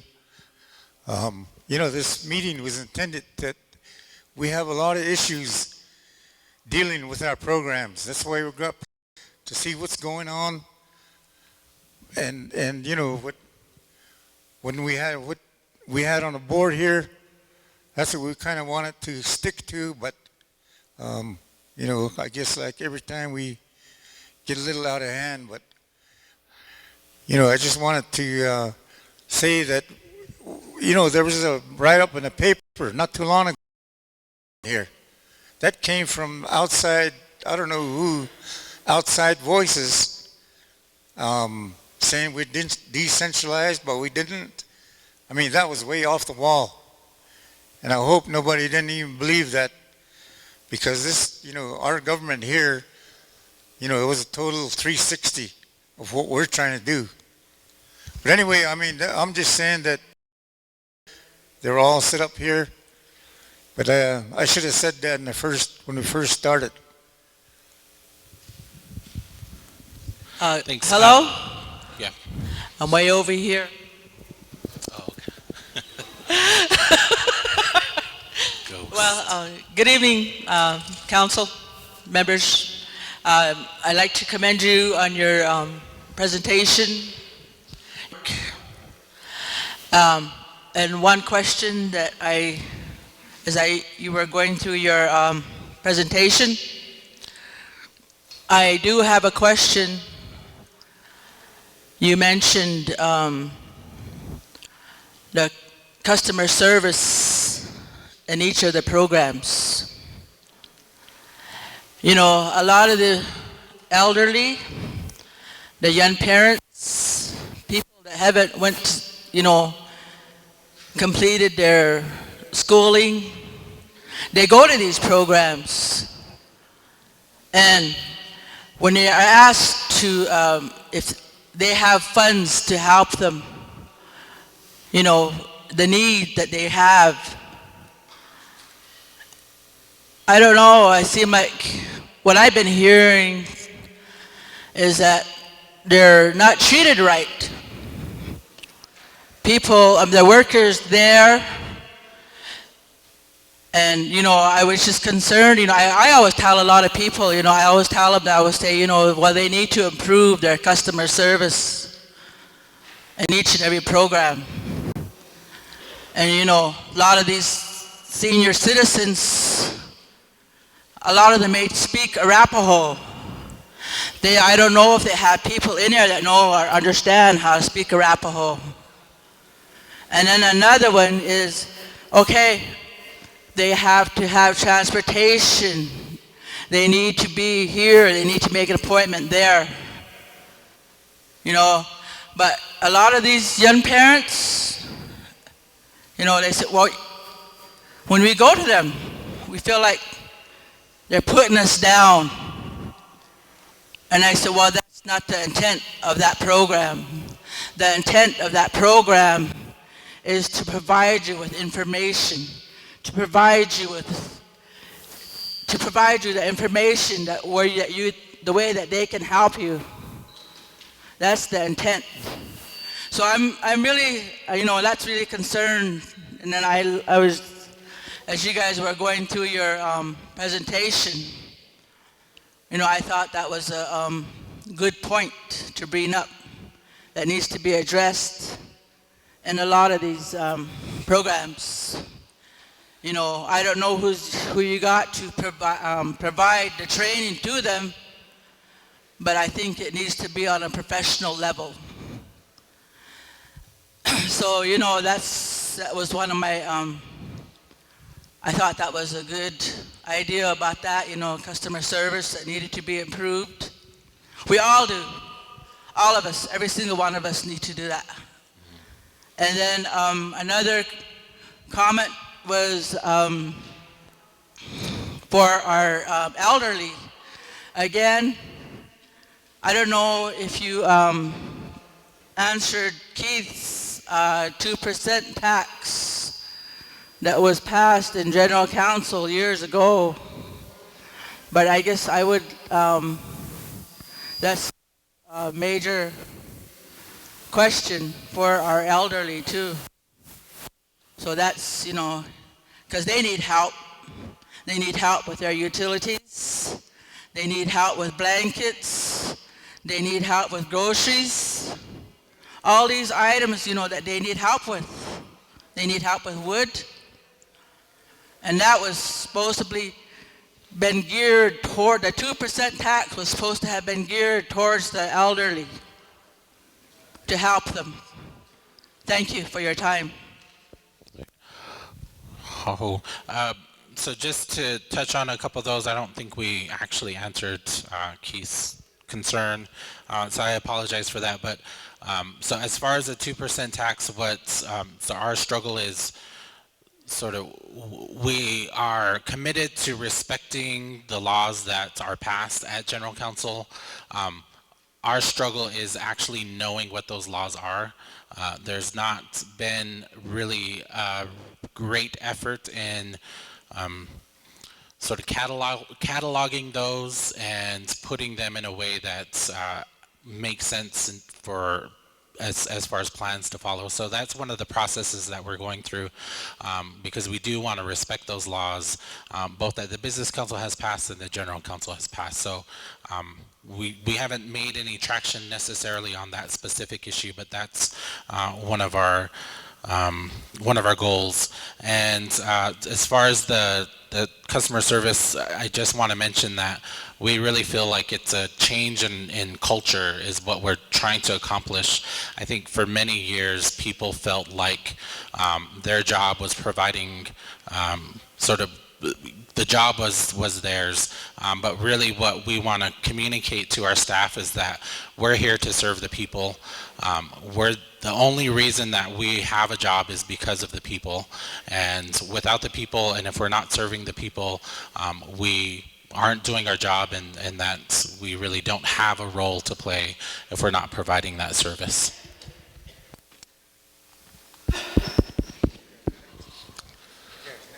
I got a question. Can I speak?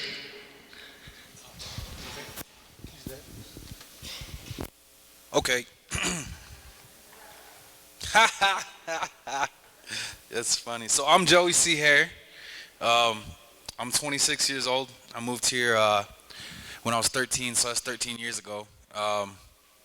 And I've never really relied on the tribal government. I've never really been involved in it up until recently. I've just observed. I've seen. I grew up a different way. I grew up in a city. I grew up really, I wouldn't say in the best way, but a lot of the concerns that I have and the concerns that I have seen is really recent.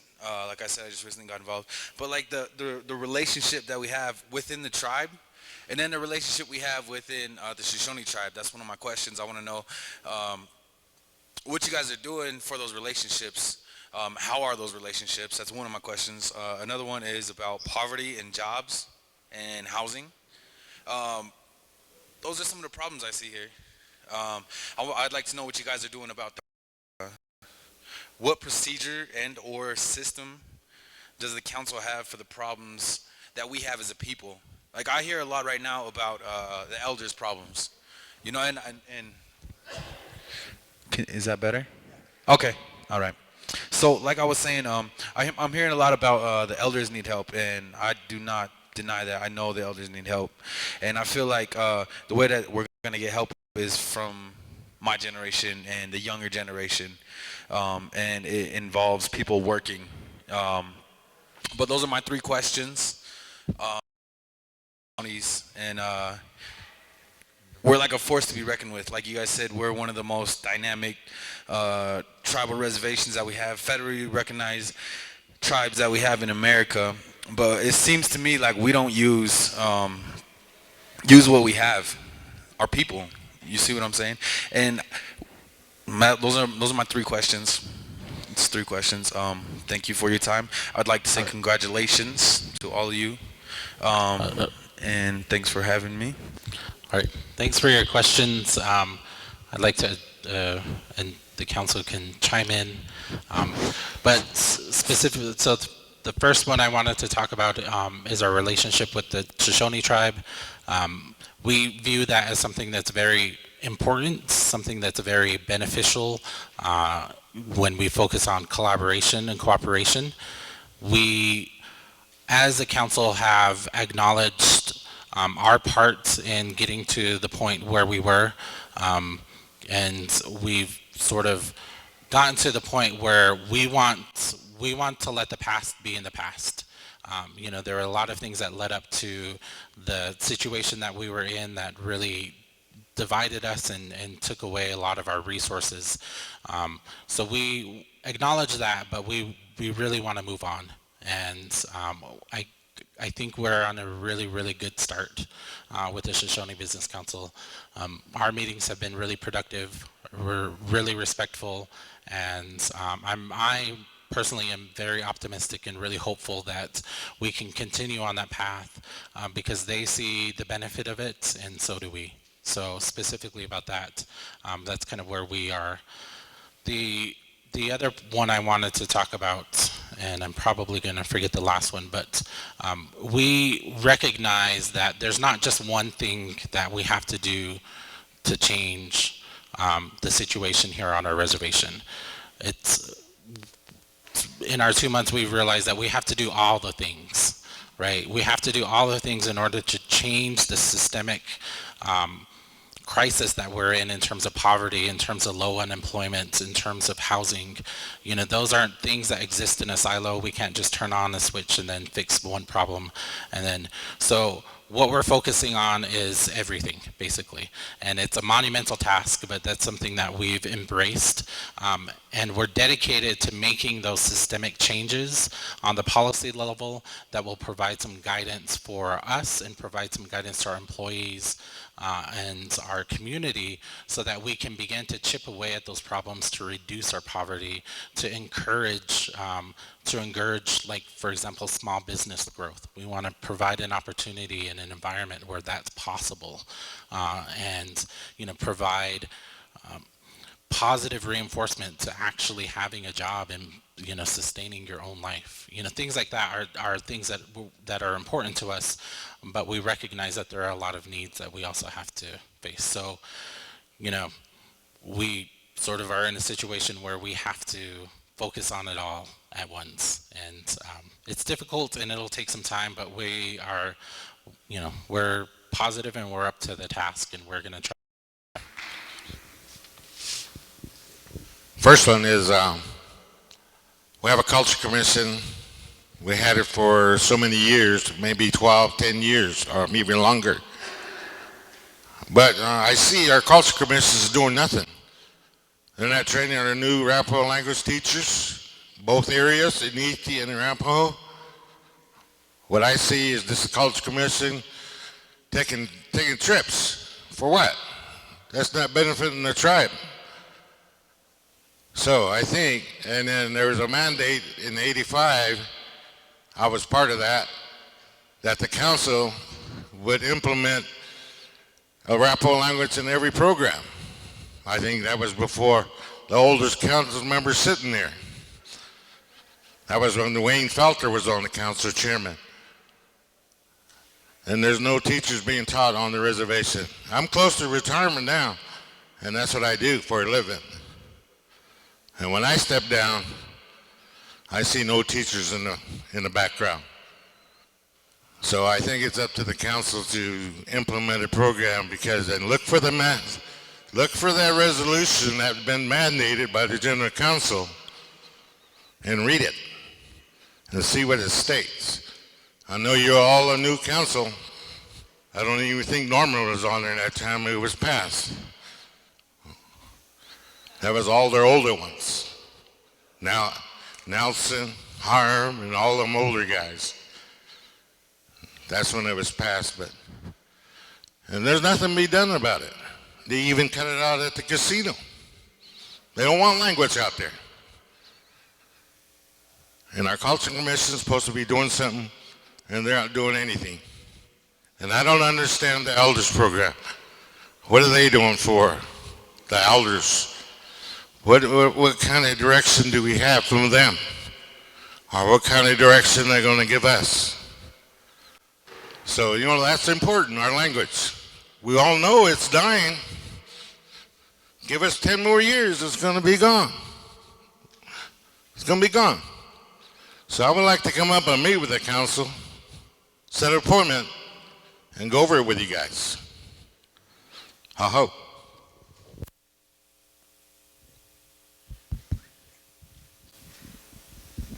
Oh, yeah, I just wanted to mention that, Mickey's right. It was the number one priority to bring the language back, but we haven't done that. We tried a few things. I don't want to get into it too far, but we start fighting over money, and that's why that program kind of died out. It was infighting. And the council didn't know what to do, they didn't. But anyway, Mickey's right. And, we're a resolution tribe. But I think we kind of let that by the wayside. We got to start looking at our resolutions. We have to live by our resolutions in the tribal government here, because we're a resolution tribe. Mickey's right. We have a resolution on the language.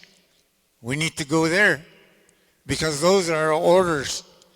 Those resolutions are the tribal government's orders. We have to follow through on them. But over the years, we don't abide by them anymore. That's why we're having so much trouble. But anyway, we got to start looking at our resolutions and following them. And in the meantime, try to keep up with our businesses. We are going, other than oil and gas, we got Natty. They're putting in the fiber optic line.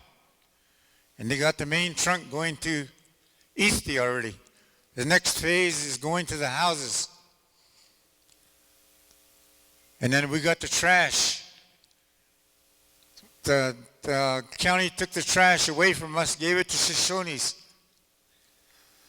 But we, with Ryan, Natural Resources Program, we're going to clean up all these dump sites. He got over almost $2 million in grants. Mr. Ryan Ortiz there. We gave him a task and he pulled through. But now we're ready to take trash canisters to each and everyone's house. We're ready for that. But there's a price to that. You got to pay your bill. Well, that's what we're doing about trash. We're doing a lot of economic development. It's happening as we speak. But yeah, we are doing work here on the government, the council. We are doing work. We were tasked by the people. But anyway, I just want to say that those resolutions are our backbone. And we have to start looking at them and going by the resolutions, and at the same time keeping up our economic development. I hope. Okay, so my question, you guys were talking about policy and procedures, and your policy and procedures that you guys are doing, and it's going all throughout the programs, are you guys going to have anything with confidentiality? Are you guys going to do anything about that? And you guys on the board, do you guys have some kind of, I mean, is there confidentiality, or am I able to come up and ask any of you guys any questions about other people? Can you guys give me that information? And then another question was,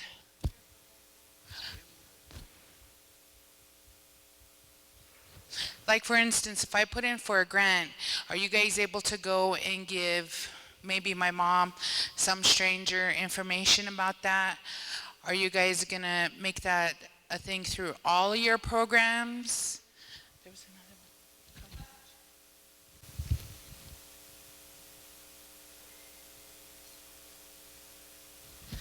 That was one question. Oh, and the things that, what do they do to get that information to you guys?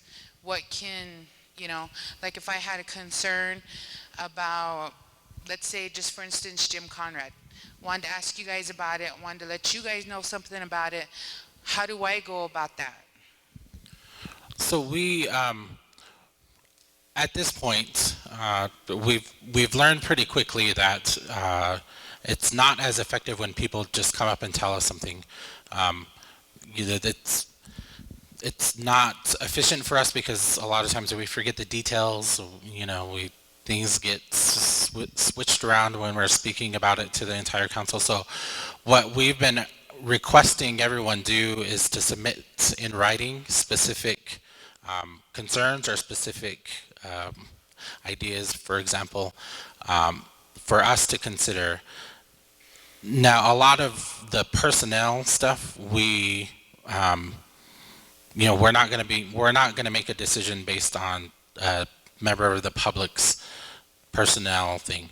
That we would funnel that through our HR process and kind of put that in that sense. But if there are program ideas, program concerns, what we're asking people to do is submit it in writing, because it helps us sort of identify the issues that we need to address, and so that when it's in writing, there's we can sort of build that case in a sense and really get to a point that addresses those core issues instead of just being reactionary or addressing a specific situation.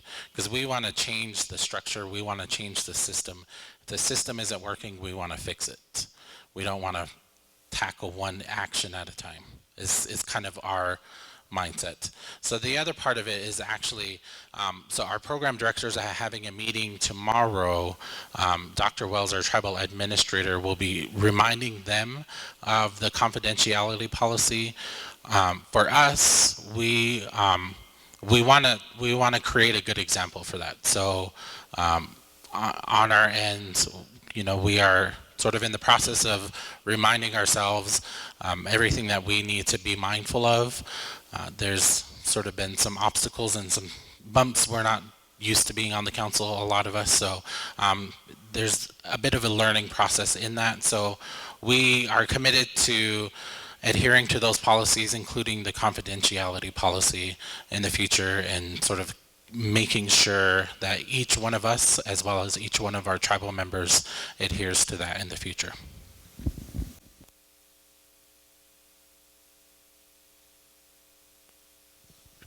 Hello, my name is Deborah Jenkins. I have a question, and I don't know, Norman, is it okay to ask questions to the different programs that are here or not? Okay, I'd like to ask the LEAP program how long it takes after you fill out an application to get an answer as to whether or not you qualify.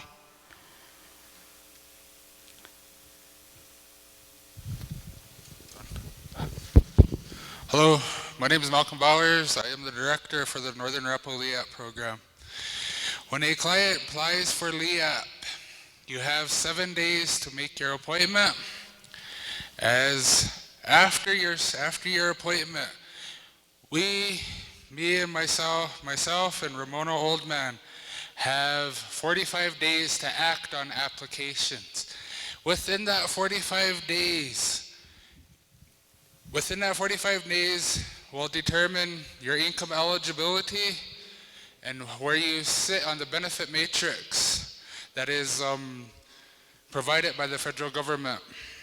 And after the 45 days, payment will be processed to your vendor. But we have 45 days after your initial appointment and after our last interview. Okay.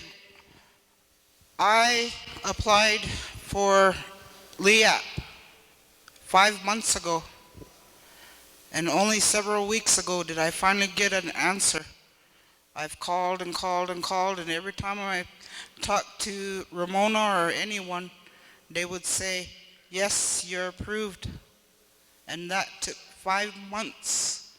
When I finally got an answer, I was told you're not approved. You have to go to the state to apply. But in the meantime, I was told you're approved, you qualify. So why did that happen? Why did it take 5 months? This year, underneath the Northern Arapaho LEAP program, we had a shortfall of funding. Okay, but did it have to take 5 months in order Yes, for it you does to take tell me? 5 months. Okay, excuse me. So in the interest of time, I know there's some issues there, but if that could be a conversation that we can have on not the public level, like that. Okay, but that was just a question I had for the program, Okay. and you know, a lot of people need to know because there's a lot of us out there that are going without heat. Yeah. And a lot of senior people that don't have transportation or even a way to get up to find out what's going on. Okay. Thank But you. to answer her question there, Deborah, we did help you out with a lot of propane, and you were told you were approved. You were Excuse me, approved. that we And probably you should were- have. Can you take And you did get propane from us. That's not information we want to share to the public. Okay. Thank you. So, what time is it? So, given the time, it's 8:50. We kind of went over a little longer than we had wanted to, but at this time, I want to thank you all for coming. I know we lost a lot of people along the way. I want to thank especially our staff for staying so late and for taking time out of their busy schedule to be here. But we will continue these meetings in the future. We're hoping to have them, a few of them every year. So thank you all for coming.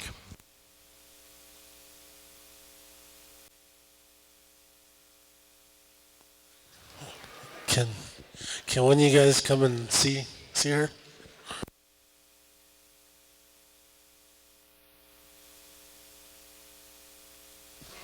Okay. Okay. First of all, it didn't start at 6 o'clock. And then secondly, you fed us. So in actuality, we didn't really start with your program until around 7 or 7:30. So, or 6:30, whatever. But anyway,